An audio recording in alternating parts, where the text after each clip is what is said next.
we know EB is equal to Ka phi omega. That we know, that we have already seen that EB can be expressed as Ka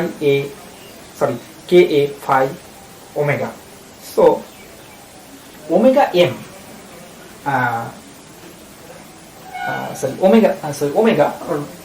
omega will be given by EB by Ka phi. So we are getting omega is equal to EB by Ka phi. Now we know the voltage equation, Vt is equal to EB, Vt is equal to EB plus IaRa, or EB is equal to Vt minus IaRa. We know this voltage equation for shunt motor, Vt is equal to EB minus EB plus IaRa. So EB is equal to Vt minus IaRa. That we know. Omega is given by this equation. So if we put Vt here, then omega will become Vt minus IaRa by Ka phi. So omega will become, we are just replacing value of EB in equation of omega. Now we know torque T is equal to Ka. We know torque T is equal to Ka phi Ia. That we already know. Torque is equal to Ka phi Ia. Ka phi Ia. So Ia is equal to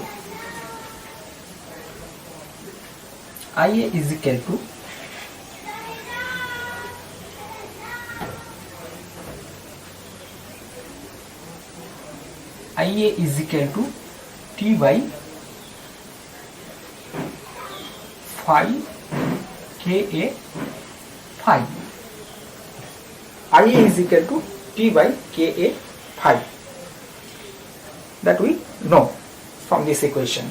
Now you replace the value of Ia in this equation. So this is equation 1 and this is equation 2. So from equation 2 we replace the value of Ia in equation 1. Just we are putting value of Ia from equation 2 to value of to equation 1. So equation 1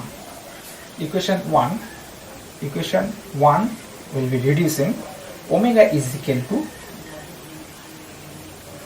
Vt minus IaRa. Ia means T Ka phi by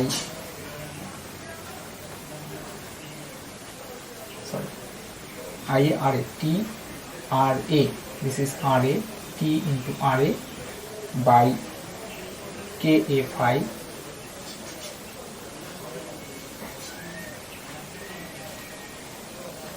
divided by Ka phi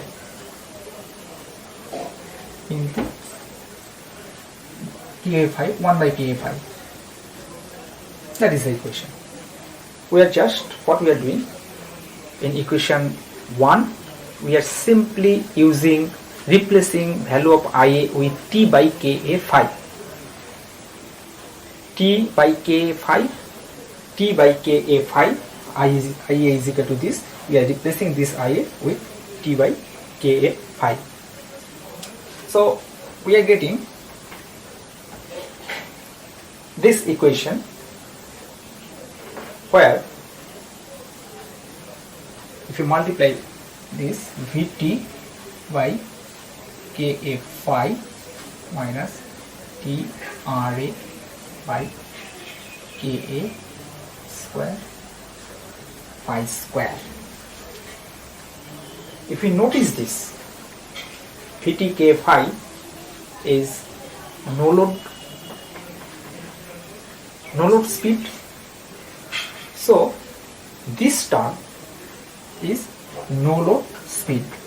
say omega 0 minus T into RA by Ka square phi square. So this will give the relationship, this equation will give relationship between speed and torque. Now assume that we are increasing torque. That means T is increasing in this equation. Then what will happen?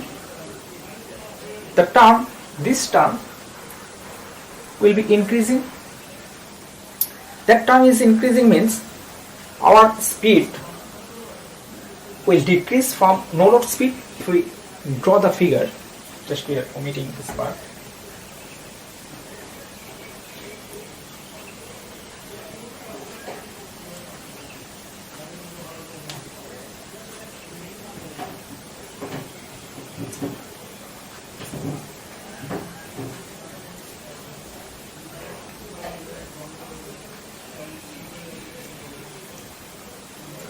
So this is speed in y-axis, and x-axis it is torque at no load.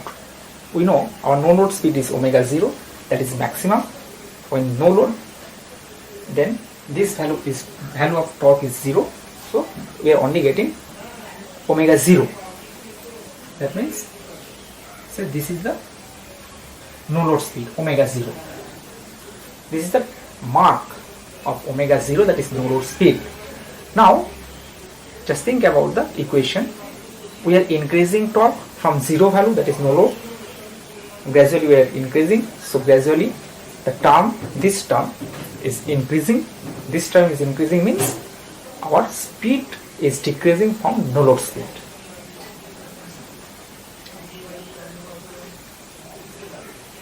So our speed is decreasing from no load speed. So the speed is decreasing with increase in torque. Speed is decreasing with increase in torque. Once torque is increasing, that means we need to supply more current to the motor to counteract that load torque. So increase in current will increase the armature current. Current through armature will be increasing for increasing torque, increasing load. Now the fact is, once we increase torque, it will increase armature current. That armature current has effect on armature reaction. Armature reaction will increase. So as a result, our main working field flux phi will decrease. So term here T by phi square, if we notice this one, notice it very carefully, our phi is decreasing due to armature reaction. Because of armature reaction, phi is decreasing. So denominator is decreasing. That means the entire term will increase. Now this term is square, so it will decrease more rapidly. So the drop in speed is more rapid with increase in torque. Now consider a case when armature reaction is constant. Say armature reaction and saturation is not considered, and in that case armature reaction, if we consider armature reaction is constant, that is no effect of armature reaction, then this term K square phi square will become constant. So the decrease in speed will only depend on T. So if we neglect armature reaction, in that case decrease in speed is much less compared to considering armature reaction. So the curve will decrease but less. This is without armature reaction, and this is considering armature reaction. So when we consider armature reaction, the speed will drop very fast in case of DC shunt motor with increase in torque.